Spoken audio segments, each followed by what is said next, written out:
નમસ્કાર, હું છું વિક્રમ વકીલ અને આપ જોઈ રહ્યા છો હોટલાઇન ન્યૂઝ। છેલ્લા 48 કલાકથી આખા દેશમાં એક જ ચર્ચા છે કે ભારતે પાકિસ્તાનની હવા ટાઈટ કરી નાખી છે। આખા વિશ્વમાં, આપણા દેશ સિવાય આખા વિશ્વમાં પણ ભારતની બહાદુરીની અને ચાલાકીની અને જે ઇન્ટેલિજન્સથી ભારતના આર્મીએ લિમિટેડ જગ્યાએ આતંકવાદીઓના અડ્ડા ઉપર જે સ્ટ્રાઇક કર્યું છે એને કારણે પાકિસ્તાનીઓમાં હાહાકાર મચી ગયો છે અને આખા પાકિસ્તાનમાં લોકો ડરીને ઘરની બહાર નીકળવાની હિંમત કરતા નથી। હવે આ પરિસ્થિતિમાં આપણે એ પણ હવે જાણવું જરૂરી છે કે ભાઈ આપણે જે હુમલો કર્યો એને માટે કયા શસ્ત્રો વપરાયા, કારણ કે આપણે રફાઇલનો ઉપયોગ કર્યો નથી, આપણે ફાઇટર જેટનો આપણે તો આપણા સૈન્યએ એક તરફ એમ કહે છે કે ભૂમિદળ, નેવી અને એરફોર્સ ત્રણે આભાર માન્યો વડાપ્રધાને। તો બધાને એટલું ખબર છે કે ભાઈ એમાં તો એરફોર્સનો ઉપયોગ થયો છે, પણ આમાં નેવીનો ઉપયોગ કઈ રીતે થયો છે પણ આપણે જાણવું જોઈએ। અને એ માટે આપણી સાથે છે આજે ફક્ત પત્રકાર જ નહીં, વરિષ્ઠ પણ ડિફેન્સના પણ નિષ્ણાંત હિમાંશુભાઈ ભટ્ટ। હિમાંશુભાઈ આજે આપણને સમજાવશે કે કઈ રીતે આ એટેક થયો છે અને કઈ રીતે આપણે લશ્કરે ટેકનોલોજીનો ઉપયોગ કર્યો। હિમાંશુભાઈ, આપનું સ્વાગત છે। વિક્રમભાઈ, લોકોએ આ વસ્તુ જાણવી જરૂરી છે। જી, ભારતીય લશ્કરે, ભારત સરકારે જ્યારે ગઈકાલે પ્રેસ કોન્ફરન્સ કરી અને આપણી એક વિંગ કમાન્ડર અને બીજી એક કર્નલ જે માહિતી આપી, તેમાં એ લોકોએ બહુ સ્પેસિફિક કહ્યું કે ભારતીય સેનાની ત્રણ વિંગ, એટલે કે આર્મી, એરફોર્સ અને નેવી, એ ત્રણેયનું આ સંયુક્ત ઓપરેશન। એક વસ્તુ બરાબર, તેમણે એ પણ કહ્યું કે 9 સ્થળો ઉપર 21 ટાર્ગેટોને પ્રિસિશનથી હિટ કરવામાં આવ્યા છે। હવે જુઓ, કોઈ પણ જગ્યાએ એવું નથી કહેવાયું કે ભારતીય વિમાનો પાકિસ્તાની એરસ્પેસમાં જઈને આ હુમલો કરીને આવ્યા। એમ કહેવામાં આવ્યું છે કે precision attack was carried out on terrorist outfits, એટલે ત્રાસવાદીઓના, આતંકવાદીઓના જે ઠેકાણા છે તે ઠેકાણાઓ ઉપર નિશાન તાકીને ભારતે પ્રિસિશન સ્ટ્રાઇક કર્યા છે। હવે આ સ્ટ્રાઇક ક્યાંથી થયા છે, શેનાથી થયા છે એ જાણવું જરૂરી છે। જે પ્રોજેક્ટાઇલ્સ ગયા, અને એક વસ્તુ બીજી જાણવાની જરૂર છે કે ભારતે આ જે 9 સ્થાનો છે તેમાંથી 4 સ્થળ તો POJK-માં, એટલે પાકિસ્તાન ઓક્યુપાઈડ જમ્મુ એન્ડ કાશ્મીર, અને બાકીના સ્થળો પાકિસ્તાનની ટેરિટરીની અંદર। હવે મુરીજ કે એક એવી જગ્યા છે જેની ઉપર પણ ભારતીય સેનાના પ્રહાર થયા છે। હવે મુરીજ કે એટલે તો કોઈ લાહોર સુધી પહોંચી ગયા આપણે, મિયાવાલી, કોટવાલ, કોટલી। હવે આ બધી જગ્યાઓની જયારે વાત કરીએ પાકિસ્તાનની અંદર, એટલે કુલ 100 કિલોમીટર જેટલા દૂર, એટલે કે ભારતીય સીમા પૂરી થાય અને પાકિસ્તાન શરૂ થાય ત્યાંથી લગભગ 100 કિલોમીટરના ડિસ્ટન્સને કવર કરી લેતા આ હથિયારો। હવે આ કયા હથિયારો હોય છે? બૂમાબૂમ તો એવી થઈ કે જાણે રાફાઇલ ઉડીને આવ્યા અને 4 રફાઇલને અમે તોડી નાખ્યા અને ફલાણું ને ઢીવ, એટલે આ બધો ઇન્ફોર્મેશન વોરફેર છે જે પાકિસ્તાને ચલાવ્યો। પણ પાકિસ્તાને પહેલા એવા સ્વીકારી લીધું કે ભારતના કોઈ પણ વિમાન અમારી હવાઈ સ્પેસમાં, હવાઈ જગ્યામાં આવ્યા નથી। એટલે પાકિસ્તાને એક વાત તો સ્વીકારી લીધી કે Indian planes have not entered the Pakistani air. તો હવે હુમલા થયા કઈ? અને તમે વિચાર કરો કે સાહેબ, બહાવલપુર જેવી જગ્યામાં કે મુરીદ કે જેવી જગ્યામાં આખું ગામ વસેલું છે, એમાં કે હવે સુરતમાં જ વાત કરીએ તો સુરતમાં એક બિલ્ડિંગને નક્કી કરાય છે। દાખલા તરીકે આપણે અહીંયા સુરતમાં જૂનો કિલ્લો છે, તો કિલ્લાને ટાર્ગેટ કરીને ભારત પ્રિસિશન ગાઇડેડ વેપન છોડે છે અને એ કિલ્લા ઉપર જ જઈને પડે છે।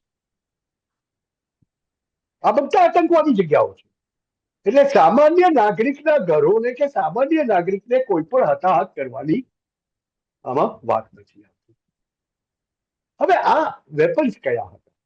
ઘણા બધા લોકોને હજુ ખબર નથી, પણ ભારત એવું કહેવાય છે કે બે પ્રકારના વેપન. એક તો છે હેમર બોમ્બ.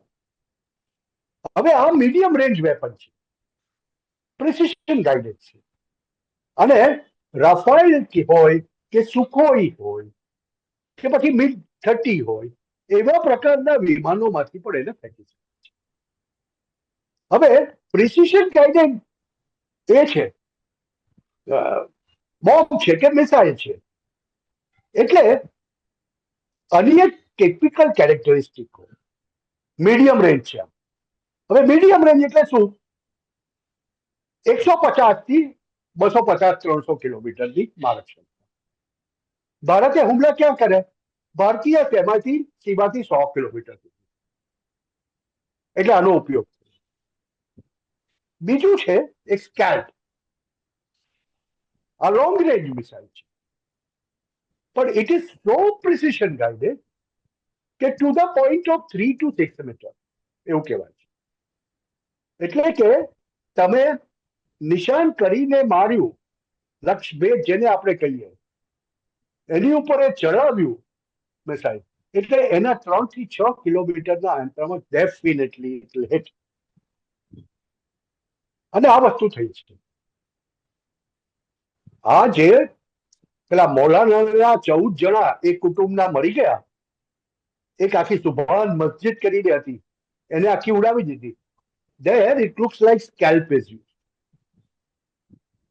હવે આ સ્કેલ્પ પણ તમે વિવિધ પ્લેટફોર્મ પરથી મારી શકો.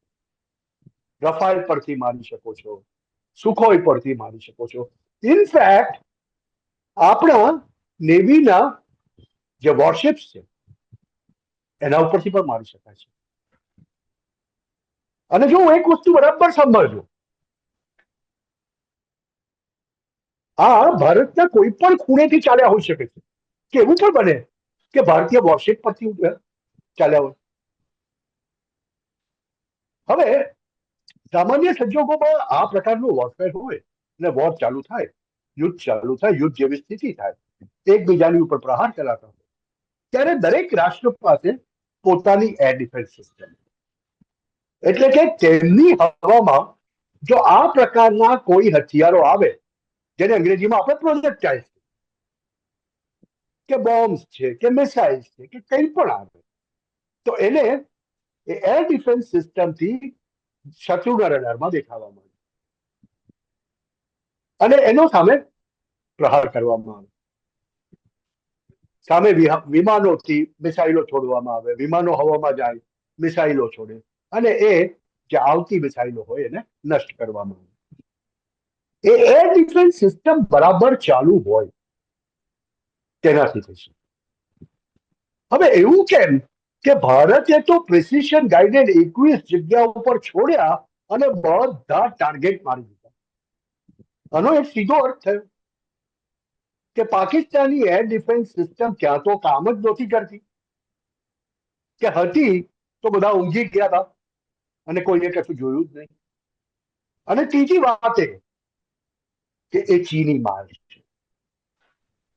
બરાબર સમજજો કે હું જયારે પ્રેસિશન ગાઈડેડ મિસાઇલ કહું છું ત્યારે આની એક ટિપિકલ કેરેક્ટરિસ્ટિક હોય છે વિક્રમભાઈ, અને એ કેરેક્ટરિસ્ટિક એ છે કે એ અનડિટેક્ટેડ જઈ શકે છે. એટલે શત્રુની ડિફેન્સ સિસ્ટમ ચાલુ હોય અને છતાં પણ ડિટેક્ટ ના થયા હોય એવું પણ બની શકે.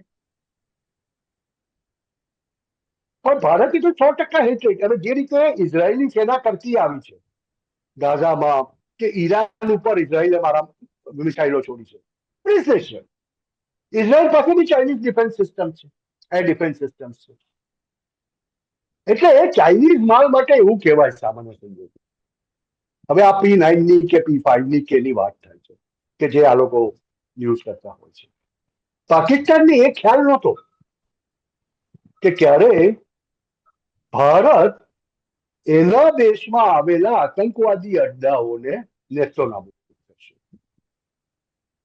પણ પાકિસ્તાનમાં જગ્યાએ અને ખાસ કરીને પંજાબ રાજ્યમાં એર ડિફેન્સ સિસ્ટમ લાગેલી છે. હવે મુરીદ કે લાહોરથી બી આગળ છે. મુરીદ કે અને લાહોર વચ્ચેનું અંતર લગભગ 27 કિલોમીટર છે.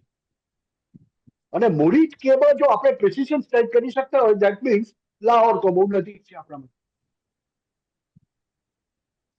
એટલે પાકિસ્તાનમાં કેટલું હિમાંશુભાઈ, બન્યું. તમને એક મિનિટ રોકીને જરા મારે જાણવું છે કે આજે આપણે મિસાઇલ હુમલા કર્યા, તો એ જે પાકિસ્તાનના જે ટાર્ગેટ હતા ત્યાં એ લોકોનો બ્લેકઆઉટ હોય કે અંધારામાં નહીં દેખાય અને લાઇટ હોય તો જ દેખાય તો જ આપણે એટેક કરી શક્યા, એટલે આપણને ત્યાં લાઇટ ચાલુ હતી એનો મતલબ એવો થાય?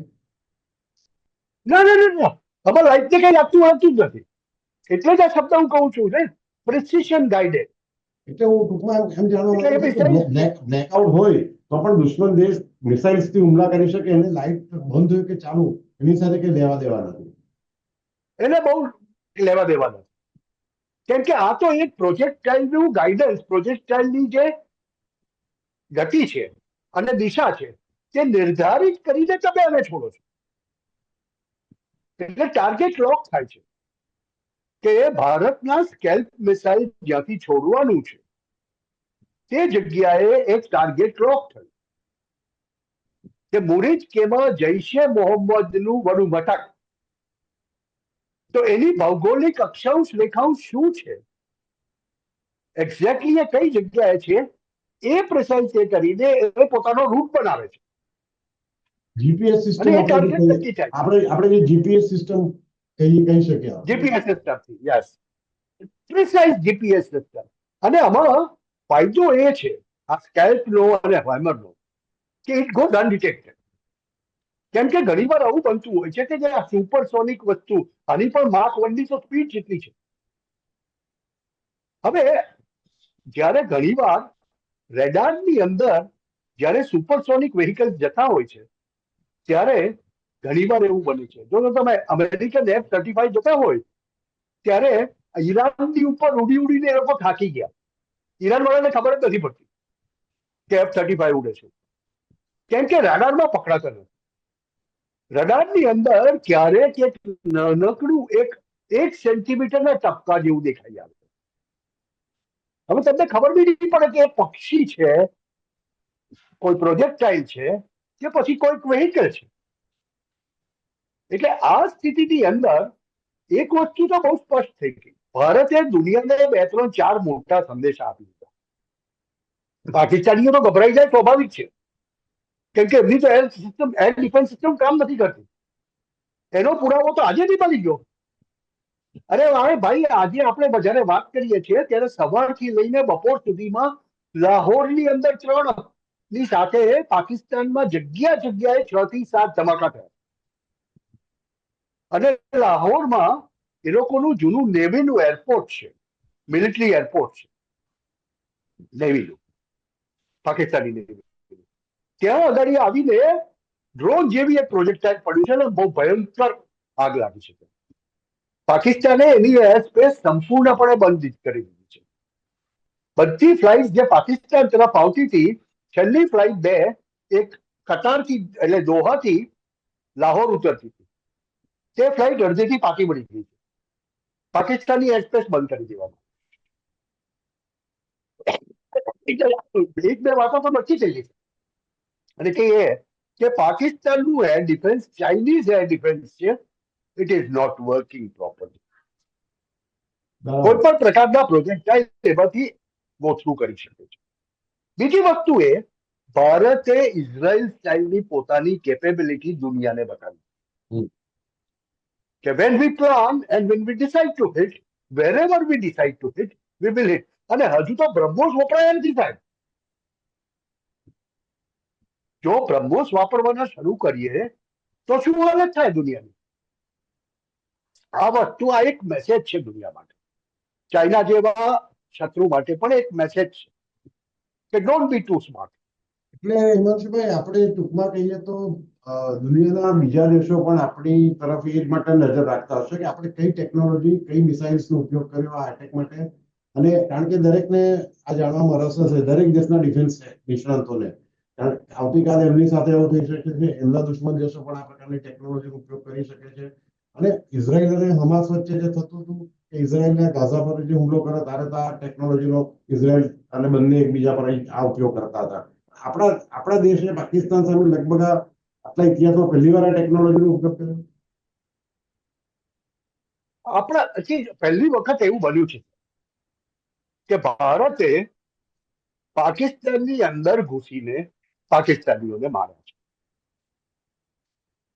તમે જુઓ, યાદ કરો, 65 હોય, 71 હોય કે પછી 99 હોય, એ મર્યાદિત ક્ષેત્રોમાં લડાયેલું યુદ્ધ હતું. આ વખતે તો ભારતે સ્પષ્ટપણે કહી દીધેલું કે આતંકીઓને સમર્થન આપનારા અને તેમને ઉભા કરનારા બધા તત્વોને અમે ખલાસ કરીશું. અને ભારતે ગઈકાલે એમના સ્ટેટમેન્ટમાં બહુ સ્પષ્ટ કહી દીધું કે અમે તો આતંકીઓના અડ્ડા ઉપર કર્યો છે. અમે પાકિસ્તાનનું નામ બી નથી દીધું. અને ભારતે પહેલા દિવસે જ આ સ્પષ્ટતા કરી હતી કે અમારું આ યુદ્ધ અમે પાકિસ્તાનના લશ્કરને સામે નથી, અમે પાકિસ્તાનના લશ્કરને ટાર્ગેટ પણ નથી. અમારો ટાર્ગેટ છે આતંકવાદીઓના અડ્ડાઓનો. અને ભારતે એ રીતે કર્યું છે, લિમિટેડ સ્ટ્રાઇક કરી છે. પણ હવે આમાં મજાની વાત એ છે વિક્રમભાઈ કે આ જયારે આપણે આધુનિક વોરફેરની વાત કરીએ ને ત્યારે હવે થશે એવું કે ભારતે જવાબ આપ્યો છે તો જવાબનો જવાબ પાકિસ્તાન આપવાનો પ્રયત્ન. બરાબર. હવે એ લોકોની કેપેબિલિટી કેટલી છે એ લોકો તો એમ સમજે છે કે અમે તો બહુ મોટા જંગજુ લોકો. હવે આમાં એ લોકોના એક બે નાના મિસ એડવેન્ચર જે છેલ્લા 24 કલાકમાં થયેલા છે અને આવા કોઈ બીજા કરવાનો પ્રયત્ન કરે એ લોકો અને પછી ભારત સખત મારે, એ સ્થિતિ સર્જાઈ શકે તેમ છે. અને જ્યારે એટલે હવે પાછા આપણે નેવી પર આવીએ જે તમે શરૂઆત કરીને પૂછ્યું. હું એવું માનું છું અને ઘણા બધા ડિફેન્સ એક્સપર્ટ પણ એવું માને છે અત્યારના તબક્કે સાહેબ પાકિસ્તાનની ત્રણેય પાંખોમાં જો કદાચ સૌથી વીક કોઈ પાંખ હોય તો તે લોકોની દરિયાઈ પાંખ છે, નેવી છે. પાકિસ્તાન પાસે સમ ખાવા પૂરતી કેટલીક અમુક નૌકા જ કહી શકે ગુજરાતી ભાષામાં, નાવડીઓ હોડીઓ છે. હવે એનાથી યુદ્ધ ન લડાય. ભારતના તો 2 યુદ્ધ જહાજ વોરશિપ્સ, એટલે એક યુદ્ધ જહાજ ચાલે ને એટલે એની સાથે એક શહેર જેટલું મોટું લાવ લશ્કર સાથે ચાલે. એમાં ફ્રિગેટ્સ હોય, એમાં ડિસ્ટ્રોયર્સ હોય, એમાં કેનોઝ હોય, ફલાણું હોય, ઠીકરું હોય, સબમરીન્સ હોય, બધું ના ચાલે. એ બધું સાથે ચાલે. અને જો ભારત પાકિસ્તાનની દરિયાઈ સીમામાં કરાચીને ઘેરો ઘાલીને બેસી જાય, એ લોકોનો જેટલો વ્યાપાર થાય છે તેમાંનો 70% વ્યાપાર કરાચી પોર્ટ પરથી થાય છે. અને ભારતે એ બંધ કરી દીધું, કરાચીને બ્લોક કરે અને બીજી તરફ રાજસ્થાનથી અંદર ઘૂસી જાય અને 2 ભાગમાં વેચી નાખે. તો આજની સ્થિતિમાં એક તરફ BLA બલોચિસ્તાન લિબરેશન આર્મી અને બીજી તરફ TTP તહેરીકે તાલિબાન પાકિસ્તાન, એ ભારતને જે પાંખની જેમ પાકિસ્તાની સેના ઉપર સતત હુમલો કરે છે. ઉભા પારચા પાકિસ્તાનના કરવાના ભારતને વાંધો નહીં. અને બાંગ્લાદેશમાં તો યુદ્ધ કદાચ 14 દિવસ ચાલ્યું, આ તો સાહેબ 14 દિવસ બી નહીં ચાલ્યું. અને બીજો એક રિપોર્ટ એવો આવી રહ્યો છે કે પાકિસ્તાની લશ્કર પાસે એની ટેન્કો અને એનો માલ એની જીપો ચાલે, એના વાહનો ચાલે, એના માટે ખાલી 3 દિવસનું તેલ પડ્યું છે. એવી જ વાત એની આર્ટિલરી અને એમ્યુનિશનની છે. 155 mm તો ગોળીઓ નથી એ લોકો પાસે, કેમ કે જે હતું એ બધું યુક્રેન ને ઇઝરાયલને વેચીને પૈસા ખાઈ ગયા છે. હવે આવી સ્થિતિની અંદર પાકિસ્તાન માટે ના લડે તો પણ પ્રોબ્લેમ, કેમ કે તો એની પ્રજા મારી નાખશે. કેમ કે આસિમ મુનીરે બહુ મોટી મોટી વાતો કરી છે પહેલા, એટલે લોકો પાકિસ્તાની લોકોને એક્શન જોઈએ છે. બીજી તરફ કરવા જાય તો એની પાસે છે નહીં. એટલે જેને આપણે કહીએ ને કે Asim Munir is in a deep hole અત્યારે. અને આવી સ્થિતિની અંદર જો ભારત હજુ આ તો આપણે કીધું હેમર બોમ્બ વાપર્યા, કે પાકિસ્તાન માટે બીજા કશાની જરૂર નથી કે સ્કેલ્પ વાપર્યા, એને આપણે સ્ટોર્મ શેડો પણ કહીએ છીએ. એનું બીજું નામ સ્ટોર્મ શેડો મિસાઇલ. તો બ્રહ્મોસ બગાડવાની જરૂર નથી. આપણા હથિયારો કેટલા કારગર છે તે આપણને ખબર છે. સાહેબ, રિપોર્ટ તો એવા આવી રહ્યા છે કે એલઓસી ઉપર, એટલે પેલી તરફ કાશ્મીરમાં અને પંજાબ પાસે ઇન્ટરનેશનલ બોર્ડર ઉપર પાકિસ્તાને ટેન્કો લાવીને મૂકી છે. જનરલી એ માઉન્ટેનસ એરિયા છે, ત્યાં ટેન્કો ના ચાલે, પણ એ લોકો ટેન્કો માંથી ગોળાઓ મારવાનો ઉપયોગ કરે છે એવું કહે છે ત્યાંના જાણીતા લોકો. અને જે પૂંછની જે સર્વત્ર પૂંછના ગામમાં લગભગ 15 જણ નિર્દોષ બિચારા સિવિલિયન નાગરિકો ભારતના ગુજરી ગયા આ તોપ મારાને કારણે. એ તમે કહો છો એ કદાચ એ પૂંછ વાળી વાત કરી દો, પૂંછ વાળી વાતો કરી દો.